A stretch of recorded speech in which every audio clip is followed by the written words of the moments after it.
चलिए, पिछले क्लास में हम बतला रहे थे क्लासिफिकेशन ऑफ कार्बोहाइड्रेट, सही है। चलिए, आज उसका पॉलीसेकेराइड्स नहीं बतलाए थे, तो चलिए आगे बढ़ते हैं।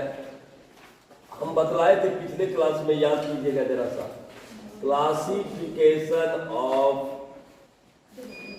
Carbohydrate, classification of carbohydrate.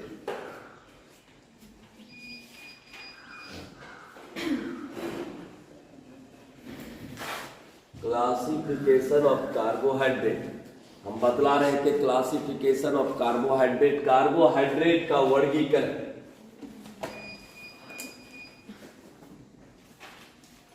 Carbohydrate का वर्गीकरण हम आपको लिखाए थे, याद कीजिएगा कि जल अपघटन के आधार पर, देखो जरा सा कॉपी, जल अपघटन के आधार पर कार्बोहाइड्रेट को हम कितने भागों में बांटे थे? 3 भागों में। सबसे पहला हम बतला चुके थे, आपको याद कीजिएगा प्रीवियस लेक्चर में, मोनोसैकेराइड्स। मोनोसैकेराइड्स हो चुका था ये। दूसरा आपको हम लिखा दिए थे ओलिगोसैकेराइड्स।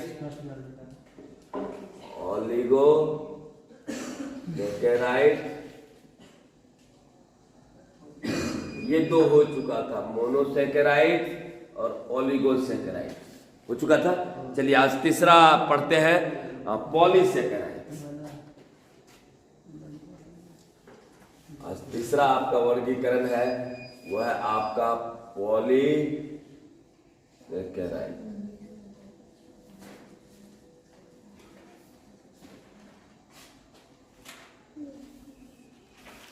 पॉलीसैकेराइड्स हेडिंग डालो, पॉलीसैकेराइड्स।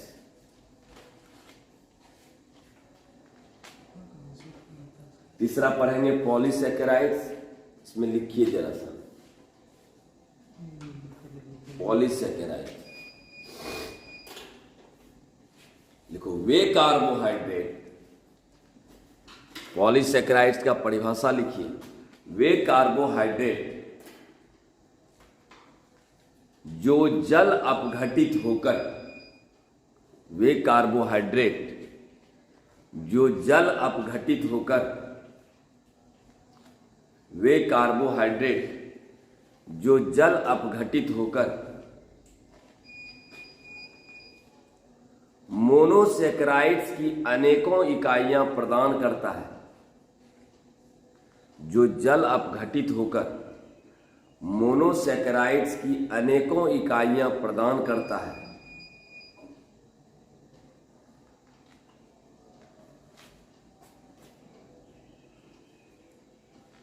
जो जल अपघटित होकर मोनोसैकेराइड्स की अनेकों इकाइयां प्रदान करता है, उसे पॉलीसैकेराइड्स कहा जाता है। उसे पॉलीसैकेराइड्स कहा जाता है।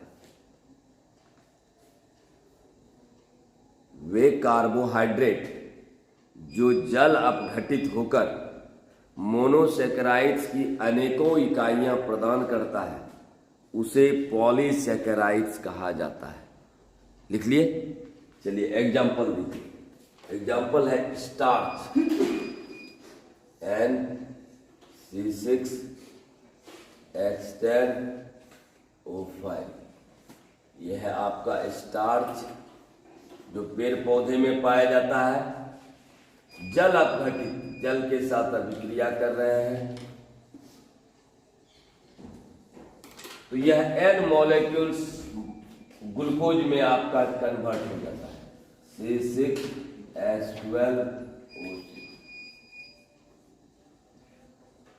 N मॉलिक्यूल्स का मतलब N का संख्या कुछ भी हो सकता है। तो स्टार्च जो है आपका, वो पॉलीसैकेराइड्स का उदाहरण है।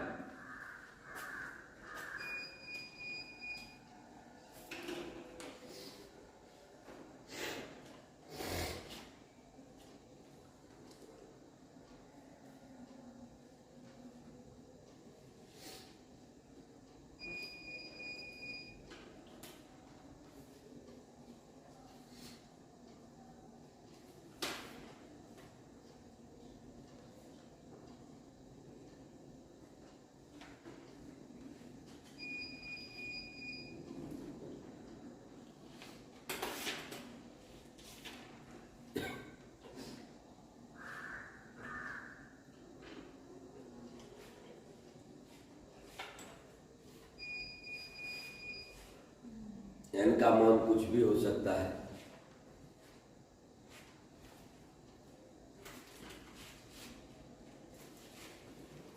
चलिए अगला टॉपिक डालिए, structure of glucose and fructose. चलिए आगे बढ़ते हैं।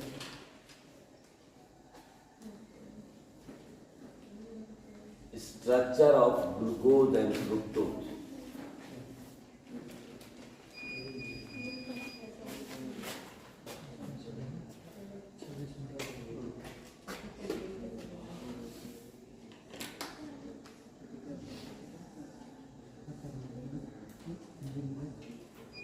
चलिए डालिए अगला टॉपिक, स्ट्रक्चर ऑफ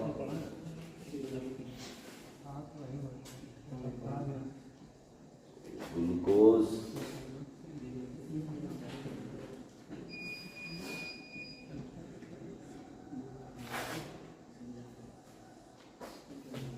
ग्लूकोज तथा फ्रुक्टोज की संरचना।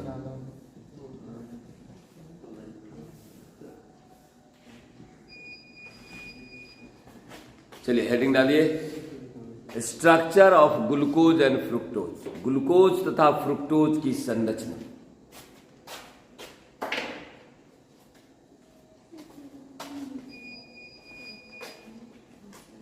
ग्लूकोज तथा फ्रुक्टोज की संरचना।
अब तुमको कल लिखाए थे, याद करना, पॉलीहाइड्रो कार्बोहाइड्रेट का परिभाषा क्या लिखाए थे?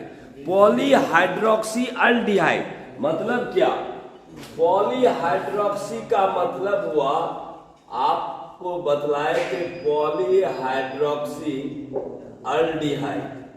पॉलीहाइड्रोक्सी अल्डिहाइड का मतलब ही हुआ कि जिसमें एक से ज्यादा हाइड्रोक्सी ग्रुप और अल्डिहाइड ग्रुप। देखो ना जरा, OH देखो है कितना, 1 2 3 4 5 6 OH ग्रुप। और अल्डिहाइड, अल्डिहाइड का फंक्शनल ग्रुप क्या? CHO, यानी पॉलीहाइड्रोक्सी अल्डिहाइड। ये है संरचना आपका ग्लूकोज का। ये संरचना है ग्लूकोज का, जिसमें हम दिखाए थे पॉलीहाइड्रोक्सी अल्डिहाइड। यहाँ है पॉलीहाइड्रोक्सी कीटोन, CO किसका फंक्शनल ग्रुप? कीटोन। ये हो गया आपका polyhydroxy ketone, polyhydroxy ketone, polyhydroxy ketone. और ये किसका सूत्र? फ्रुक्टोज का। और दोनों का अगर सूत्र देखिएगा तो आपका एक के फॉर्मूला आएगा, आपको एक ही आएगा फॉर्मूला, C6H12O6। इसका भी आएगा C6H12O6। जरा सा देखिए तो है कि नहीं फॉर्मूला। 6 कार्बन, 1 2 3 4 5 6, सही है। H12 1 2 3 4 5 6 7 8 9 10 11 1 2 3 4 5 6 7 8 9 10 11 बहुत ज्यादा हो रहा है।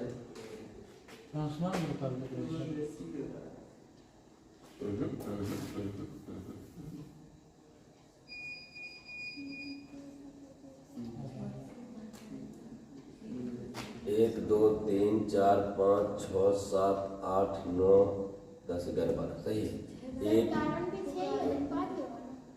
नहीं कार्बन 6 ना, इसका भी 1 2 3 4 5 सही तो 6 हो गया ना। यहाँ 1 2 3 4 5 6 2 1 3 1 4 1 5 6 7 8 9 10। हाँ अब सही है, चलिए उतार लीजिए। तो अब बिल्कुल सही है, दोनों का मॉलिक्यूलर फॉर्मूला C6H12O6 है, लेकिन यही है कि एक ग्लूकोज में आपका अल्डिहाइड फंक्शनल ग्रुप है और फ्रुक्टोज में आपका कीटोन फंक्शनल ग्रुप है। पॉलीहाइड्रोक्सी अल्डिहाइड एक से ज्यादा OH फंक्शनल ग्रुप और CHO, और दूसरे में एक से ज्यादा OH फंक्शनल ग्रुप और कीटोन।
वो भी लिखेगी तो लिख लो ऊपर में जो लिखे है पॉलीहाइड्रोक्सी अल्डिहाइड और पॉलीहाइड्रोक्सी कीटोन। पॉलीहाइड्रोक्सी अल्डिहाइड हुआ ग्लूकोज और पॉलीहाइड्रोक्सी कीटोन हुआ फ्रुक्टोज, यानी कि जिसमें पॉलीहाइड्रोक्सी अल्डिहाइड और एक में पॉलीहाइड्रोक्सी कीटोन। चल हो गया, आगे बढ़ाए। चलिए डालिए अगला टॉपिक। अगर एग्जाम में 5 नंबर में ये क्वेश्चन आ जाए, बहुत इंपॉर्टेंट क्वेश्चन है कि कार्बोहाइड्रेट क्या है और कार्बोहाइड्रेट को कितने भागों में विभाजित किया गया है। तो वहां से तुमको लिखना है, कार्बोहाइड्रेट का परिभाषा देना है, फिर जल अपघटन के आधार पर कार्बोहाइड्रेट को मोनोसेक्राइड, ओलिगोसेक्राइड और पॉलीसेक्राइड सबका डिफिनेशन देते हुए सबका एक एक एग्जाम्पल आपको दे देना है। 5 नंबर का दीर्घ उत्तर ये प्रश्न है। चलिए अगला टॉपिक डालिए, प्रोटीन।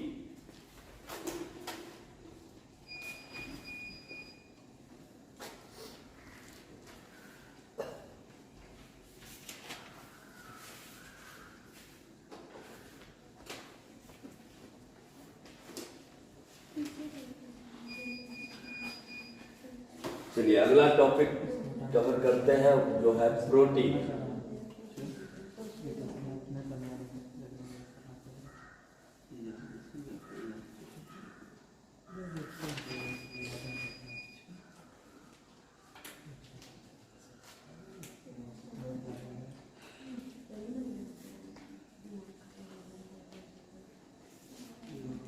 चलिए प्रोटीन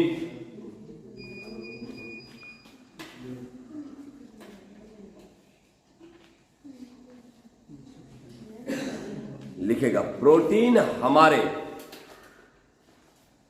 भोजन का महत्वपूर्ण घटक है। प्रोटीन हमारे भोजन का महत्वपूर्ण घटक है।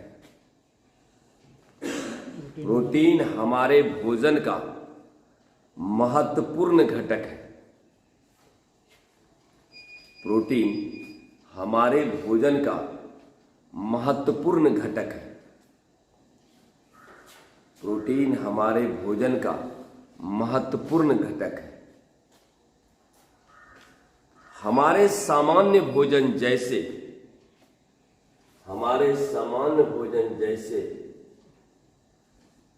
दाल,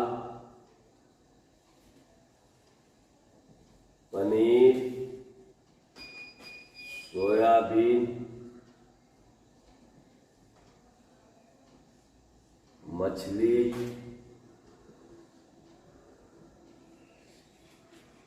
हमारे सामान्य भोजन जैसे दाल, पनीर, सोयाबीन, मछली इत्यादि में प्रोटीन प्रचुर मात्रा में पाए जाते हैं। हमारे सामान्य भोजन जैसे दाल, पनीर, सोयाबीन, मछली इत्यादि में प्रोटीन प्रचुर मात्रा में पाए जाते हैं।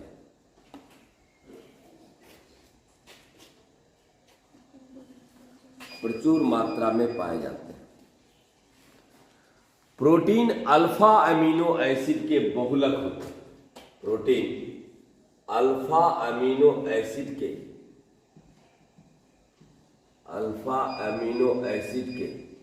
बहुलक होते हैं। बहुलक का मतलब इसी से निर्माण किया गया है। किससे? अल्फा अमीनो एसिड से। प्रोटीन अल्फा अमीनो एसिड के बहुलक होते हैं। प्रोटीन अल्फा अमीनो एसिड के बहुलक होते हैं। प्रोटीन अल्फा अमीनो एसिड के बहुलक होते हैं। प्रोटीन अल्फा अमीनो एसिड के बहुलक होते हैं। अब यहां हम जानेंगे कि ये अल्फा अमीनो एसिड है क्या, आखिर ये अल्फा अमीनो एसिड है क्या। तो इसको मिटाते हैं, ठीक है, सही है। चलो अब यहां हमको पहले जानना पड़ेगा कि सर ये अल्फा अमीनो एसिड क्या है सर। तो चलो डालो, टॉपिक डालिए alpha amino acid. Alpha amino acid, alpha amino acid.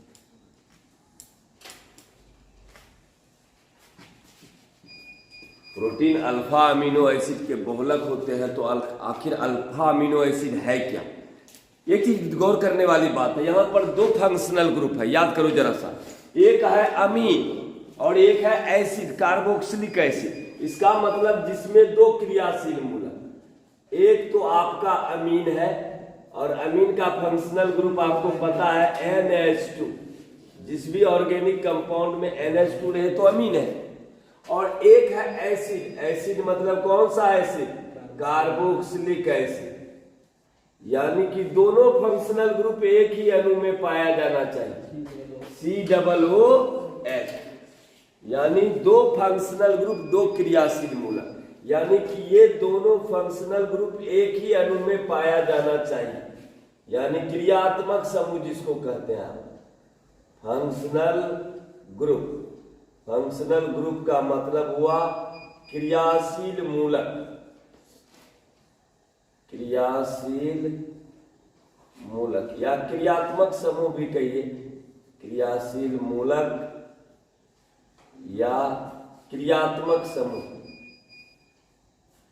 क्रियात्मक समूह तो कहने का मतलब दोनों फंक्शन। अल्फा अमीनो एसिड का मतलब क्या? यानी एक अमीन भी ग्रुप होना चाहिए उसमें NH2 और दूसरा कार्बोक्सिलिक एसिड COOH होना चाहिए। तो जरा से लिखिए, वे कार्बनिक यौगिक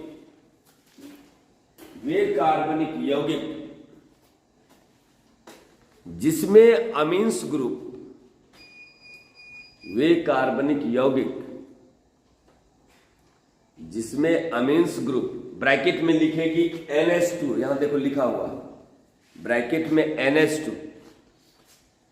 वे कार्बनिक यौगिक जिसमें अमीन्स ग्रुप NH2, ब्रैकेट में NH2 क्योंकि अमीन का फंक्शनल ग्रुप होता है NH2। वे कार्बनिक यौगिक जिसमें अमीन्स ग्रुप,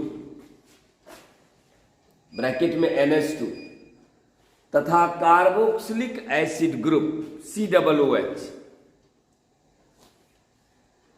जिसमें अमीन्स ग्रुप NH2 तथा कार्बोक्सिलिक एसिड ग्रुप COOH एक ही अणु में पाए जाते हैं। कार्बोक्सिलिक एसिड ग्रुप एक ही अणु में पाए जाते हैं, एक ही अणु में पाए जाते हैं।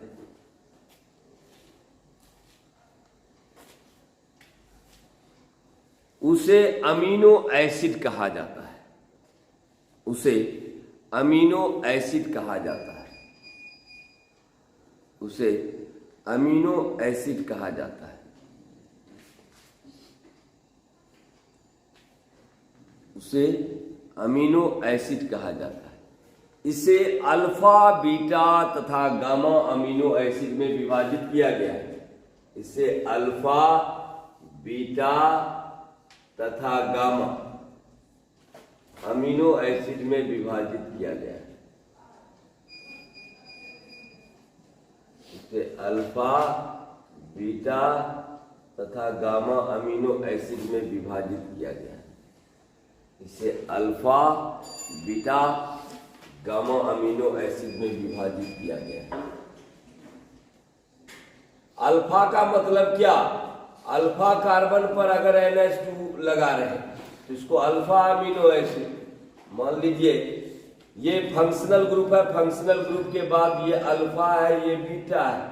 अगर अल्फा कार्बन पर NH2 लगा रहे इसको हम कहते हैं alpha amino acid, amino acid.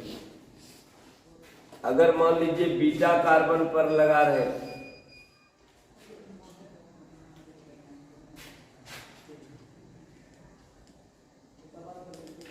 Alpha है, बीटा है, गामा है। अगर यहां NH2 लगा रहे तो इसको हम कहेंगे beta amino acid, beta carbon पर। और गामा का मतलब हुआ गामा अमीनो एसिड। अगर मान लीजिए CH2 है, CH2 है, CH2 COOH। अगर मान लीजिए NH2 यहाँ लगा रहे, ये अल्फा, ये बीटा, ये गामा, इसको हम कहेंगे gamma amino acid.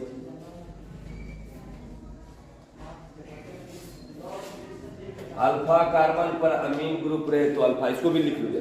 Alpha carbon पर रहे तो अल्फा अमीनो एसिड, बीटा पर रहे तो beta amino acid, gamma carbon पर रहे तो गामा अमीनो एसिड।